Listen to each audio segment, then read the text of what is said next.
السلام عليكم. الحمد لله رب العالمين. الصلاة والسلام على أشرف المرسلين سيدنا محمد رسول الله صلى الله عليه وسلم وعلى آله وصحبه أجمعين. أما بعد.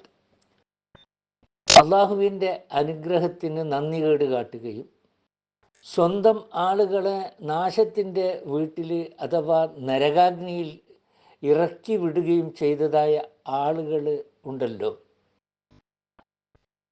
അങ്ങനെയുള്ളതായ ആളുകളിൽ നിന്ന് താങ്കൾ തിരിഞ്ഞു കളയുകയും ചെയ്യാം.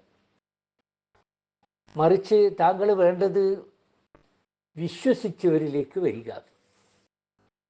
അള്ളാഹുവിൻ്റെ അനുഗ്രഹം സ്വീകരിച്ച ശേഷം അള്ളാഹുവിനെ തിരസ്കരിക്കാത്തവരാണവർ, നന്ദികേട് പകരം നൽകാത്തവരാണ്.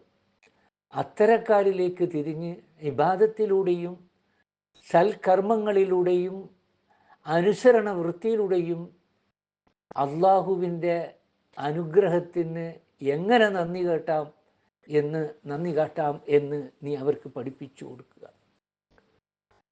നമസ്കാരവും ദാനധർമ്മവുമാണ് നന്ദി പ്രകടനത്തിൻ്റെ ഏറ്റവും രണ്ട് ആരാധനകൾ. രഹസ്യദാനം അത് വാങ്ങുന്നവൻ്റെ മാന്യതയും കൊടുക്കുന്നവൻ്റെ മഹത്വത്തെയും സംരക്ഷിക്കും. പൊങ്ങച്ചത്തിനും പ്രശംസക്കും നാട്യത്തിനുമായി ദാനം ചെയ്യരുത്. പരസ്യദാനം കൊണ്ടുള്ള ഉദ്ദേശം അനുസരണ പ്രഖ്യാപനവും ബാധ്യത നിർവഹണവുമാണ്.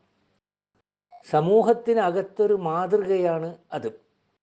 വിശ്വാസികളുടെ മനസ്സാക്ഷിയുടെയും സാഹചര്യങ്ങളുടെയും നിലയനുസരിച്ചാണ് രഹസ്യദാനവും പരസ്യദാനവും നടക്കുക.